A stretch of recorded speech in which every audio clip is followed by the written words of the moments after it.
evening. So I'm gonna do something a little different, and I'm gonna start. I think I'm gonna start this series. Maybe post them on YouTube too, but I don't know. I need new ideas because things have been hard, and anyway, this is Lightfoot the Deer by Thornton W. Burgess. It's in public domain now because it's a very, very old series of books. This one was in 1921.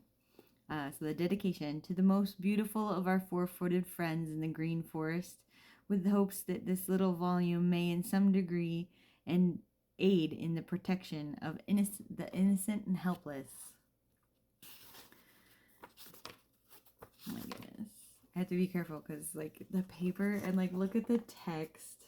It's so old and I love it so much. Anyway, my grandma used to read these to me. This was her brother's. Chapter 1. Peter Rabbit meets Lightfoot. Peter Rabbit was on his way back to the pond from the pond of Paddy, the beaver deep in the green forest. He had just seen Mr. and Mrs. Quack start toward the big river for a brief visit before leaving on their long, difficult journey to the faraway Southland. Farewells are always rather sad, and this particular farewell had left Peter with a lump in his throat, a queer, choky feeling. If I were sure that they would return the next spring, it wouldn't be so bad, he muttered. It's those terrible guns. I know what it is to have to watch out for them. Farmer Brown's boy used to hunt me with one of them, but he doesn't anymore. But even when he did hunt me, it wasn't anything like what the ducks have to go through. If I kept my eyes and ears open, I could tell when the hunter was coming, and I could hide in a hole if I wanted to. Never had to worry about my meals. But with the ducks, it's 1,000 times worse. They've got to eat while making that long journey, and they can only eat where there is the right kind of food. Hunters with terrible guns know where those places are and hide there until the ducks come, and the ducks have no way of knowing whether the hunters are waiting for them or not. That isn't hunting. It's, well, what is it? What are you talking to yourself about, Peter Rabbit? Peter looked up with a start to find the soft, beautiful eyes of Lightfoot the Deer gazing down at him over the top of a little hemlock tree. It's awful, declared Peter. It's worse than unfair. It doesn't give them any chance at all. I suppose it must be so if you say so, replied Lightfoot. But you might tell me what all this awfulness is about. Peter grinned. Then he began at the beginning and told Lightfoot all about Mr. and Mrs. Quack and the many dangers that they must face along their journey. On their long journey to the faraway Southland and back again in the spring, all because of the heartless hunters with terrible guns. Lightfoot listened, and his great soft eyes were filled with pity for the Quack family. I hope they will get through all right, he said, and I hope that they will get back in the spring. It is bad enough to be hunted by men at one time of the year, as no one knows better than I do, but to be hunted in the spring as well as in the fall is more than twice as bad. Men are strange creatures. I do not understand them at all. None of the people in the green forest would think of doing such terrible things. I suppose it is quite right to hunt others in order to get enough to eat, though I am thankful to say I have never had to do that, but to hunt others just for the fun of hunting is something I cannot understand at all. And yet, that is what men seem to do it for. I guess the trouble is they never have been hunted themselves and don't know how it feels. Sometimes I think I'll hunt one someday just to teach him a lesson. What are you laughing at, Peter? At the idea of you hunting a man, replied Peter. Your heart is all right, Lightfoot, but you are too timid and gentle to frighten anyone. Big as you are, I wouldn't fear you.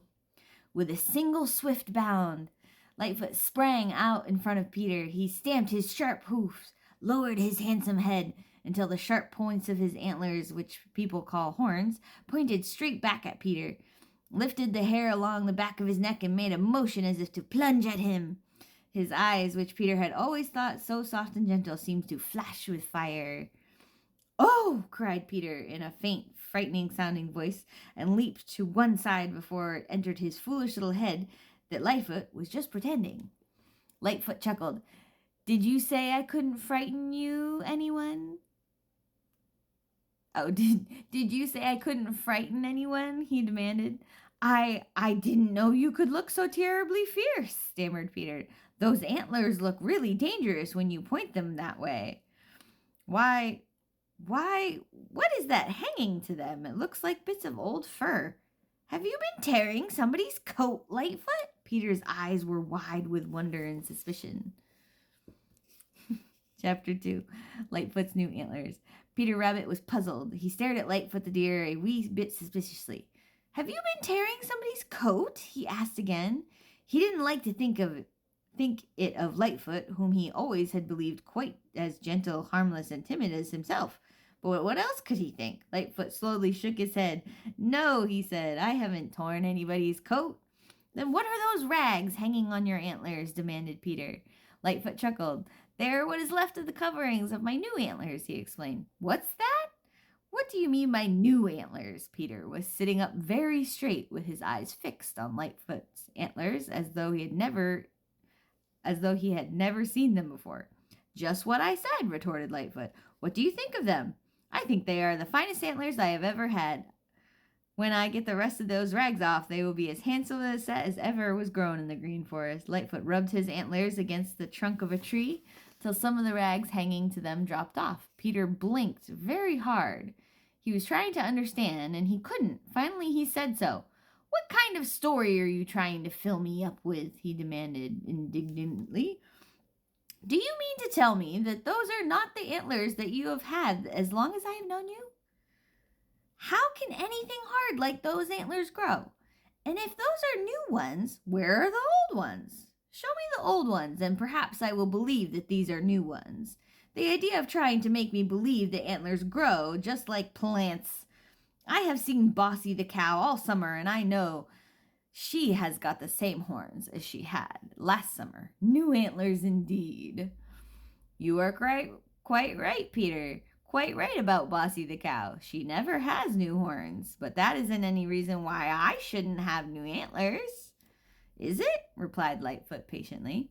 "Her horns are quite different from my antlers. I have a new pair every year. You haven't seen me all summer, have you, Peter?" "No, I don't remember that I have," replied Peter, trying very hard to remember when the last time he had seen Lightfoot. "I know you haven't," retorted Lightfoot. "I know it because I have been hiding in a place you never visit." "What have you been hiding for?" demanded Peter. "For my new antlers to grow," replied Lightfoot. "When my new antlers are growing, I want to be away by myself. I don't like to be seen without them, or with half-grown ones. Besides, I am very uncomfortable when the new antlers are growing, and I want to be alone." Lightfoot spoke as if he really meant every word he said, but still Peter he just couldn't believe that those wonderful great antlers had grown out of Lightfoot's head in a single summer. "Where did you leave your old ones when they came off? And when did they come off?" he asked, as there was doubt in his very tone of his voice. "They dropped off last spring, but I don't remember just where," replied Lightfoot. "I was too glad to be rid of them to notice where they dropped. You see, they were loose and uncomfortable, and I hadn't any more use for them because I knew that my new ones would be bigger and better. I've got one more point on each of them than I had last year." Lightfoot began once more to rub his antlers against the tree to get off the queer rags hanging from them to polish the points. Peter watched in silence for a few minutes.